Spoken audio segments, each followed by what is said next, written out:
right, we're back at it again today, day 4 or 5 of spraying. I gotta tell you, I can't, I think this is the latest I've ever done the spring burn down. I think it's the 22nd of May. We still don't have anything planted, and it just, a lot of guys are having trouble this spring with the weather. The upcoming week doesn't look so good either, so it used to bother me, but they planted stuff on June 1st already, and use a shorter season crop, and it turned out all right. So we're not going to get too worried about it. That there was the bean field for next year. You can see the herbicide has done its job. That's about a week ago, the application.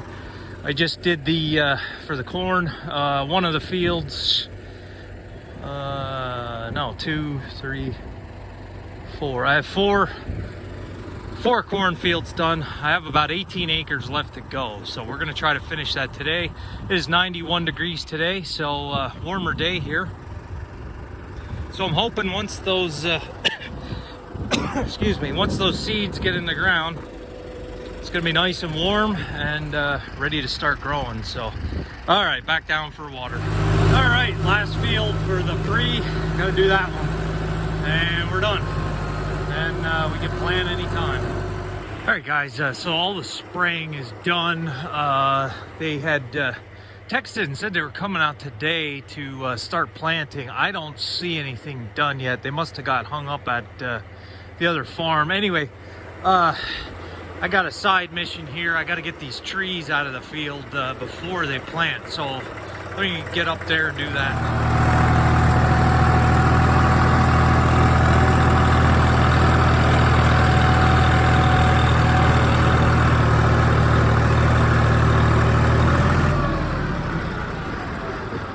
Okay, first tree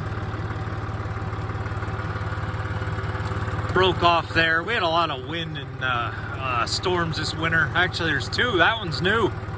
That second one just fell down since I sprayed this. So I can't talk when the engine's running. This 3-cylinder diesel is very obnoxious. Yeah, somebody asked for an equipment tour. Most of my videos are about the equipment, and I did a whole series on the restoration of different stuff. I'm not gonna I don't want to rehash everything for everybody. This is my 1993 395 that I bought around Christmas 2018. So I bought it because I had a loader to replace the loader that I had on the Farmall 560. So anyway, it's getting dark. I gotta get moving. This is only like a 40 horsepower tractor. But it does lug. It's got a lot of low-end torque, I think. For loader work, this is going to be a pretty big tree, so I don't have anywhere to put the camera, so here, let me just, I'll come back. All right, we'll go from the other side. We're going to push it downhill instead of uphill.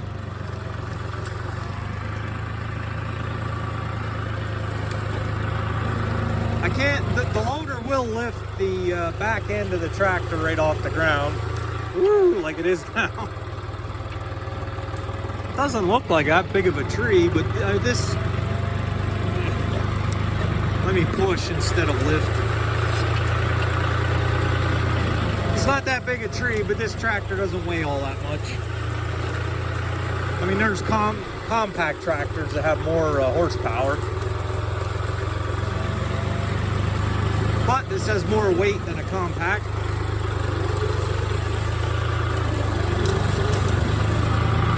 Push it right here in the fence row with all the other dead trees. Okay.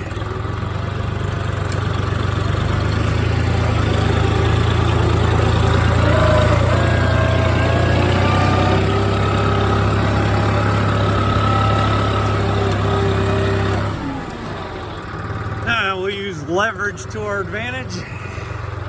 Go all the way out at the end.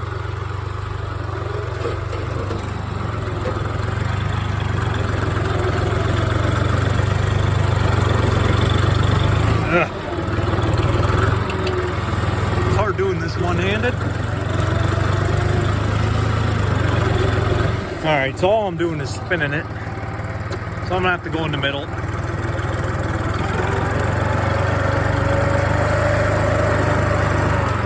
Alright, I need 2 hands. I'll come back with it. Alright, that'll work. On to the next one. Yeah, it might be an unpopular opinion, but the only place trees belong are on state game land, in my humble opinion. That one's done. That's pure poison ivy on that one. I do get it, so I'm not gonna touch anything. The camera makes it look lighter than it is, so if I turn the lights off, it looks pretty bright on the screen, but it's a lot darker than it is. All right, just have that branch. This tree fell down last fall, and no, it fell down last summer. I knew it fell down. I saw it.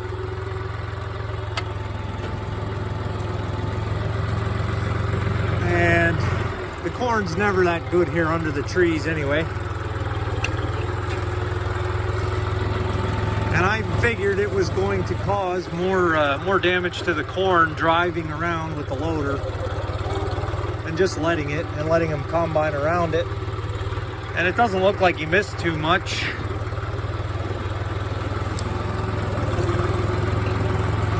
Yeah, 2 hands. All right, that one's done.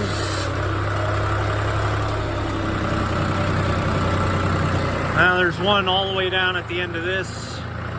I don't think this one fell over. A lot of people like to cross over on the property line with 4-wheelers, and I put this tree in that 4-wheeler path, and somehow it got pushed back into the field, so I don't know. Move it again. Okay. Ugh. Another one taken care of. Gotta get off some of this smaller stuff here. Just pick it up by hand. You get that jammed in the planter, it's not gonna be happy. Down here, I'm just gonna pick this up. Make sure there's no poison ivy. So here in Pennsylvania and a lot of parts of the United States and even other countries, a lot of the property lines, you end up with tree lines. And there's always a line of trees to separate a property. And you get all this firewood, free firewood every year if you burn wood. Sorry, I'm moving the camera a lot here. One thing that I really like, and I see this in a lot of more European farms, are stone walls. And those are really nice. I'm sure the stone walls are serving more of a purpose than just property lines, fences for sheep, cattle.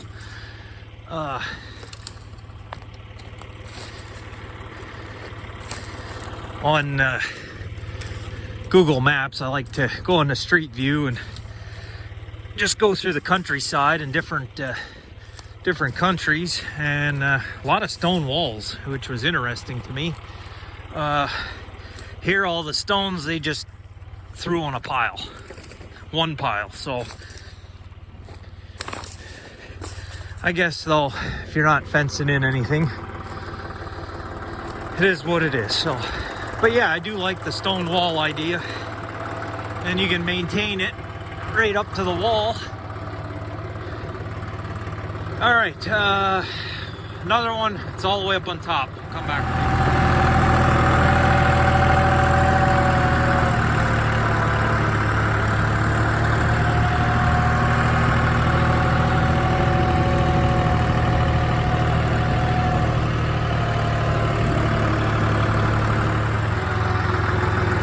That's another one. I got another one down further. So we're off. So yeah, this is a 1993. This is the newest tractor in the fleet. 1,200 hours. It was a good buy. I saw it. Went for it right away, and I'm glad I did. I have videos of painting it and servicing it, so if you want to go back to the videos, it's there. I think I started the channel in 2017, so this would be my 5th year, so there's a lot of content. 2018 especially, 2018 I did a video every single day, so there's plenty on there about the equipment if you want to go back. Now this one down here is a little bit bigger. I don't know what we're going to be able to do, so let me come back with you. Alright, I'm not sure what I'm going to do with this one. I don't really have any place to put it. It's not really, it's taken up a little bit of these end rows. Maybe if I just break it up. Let me work at it. Okay, that's done. That should be all of them. Plus one fell that I didn't see since I sprayed. Yeah, first gear. So I just broke it up and pushed it out of the field. That's done. I worked for a dairy farmer the one time, and he didn't believe in a chainsaw. He would not buy a chainsaw, wouldn't use a chainsaw. And every year we had tree limbs that were in the way. He just would take a chain in the tractor and throw the chain around the limb and hook it to the tractor and snap the limb off the tree, and then we'd push it in the woods with the loader. So it wasn't always nice clean cuts. You just pull the limb off the tree, but I guess it worked too. So all right, we're done. Back down to the farm. Yeah, I just want to get a little perspective here. I don't know how it's showing up on the camera. Not real good. Yeah, there's always a lot of lights up here at night, but it also is pretty dark. You can, at night, it's cloudy today. At night you can really see the night sky, because get a lot of visibility without a lot of other light interference. And I wonder if my coyote friends are watching me. We have a lot of coyotes in this area. I heard them last night. They were hooting and hollering and carrying on. They were after something. I know there's a bounty on coyotes in Pennsylvania. Again, another unpopular opinion. I don't mind them. I actually would prefer people not dispose of them, on account of, for one, they'll go after groundhogs from time to time, and for two, they chase deer away. And I'd rather have a bounty on the deer. Again, a very unpopular opinion, especially in Pennsylvania, but just from what I've seen over the years so far of the deer harvest, I mean, if it doesn't have antlers, we're not interested. And then report the farmer for taking action. So whatever. I mean, this is a natural way to. Yeah, you guys can't see anything anyway. A natural way to keep the deer in check. I don't know about coyotes like out in the Midwest. I imagine if they have rabies, they'd probably attack a human. But from what I've seen of our Pennsylvania coyotes, I don't think they would mess with a full-grown adult. I mean, maybe. I don't know. I'm not afraid of them, I'll put it that way.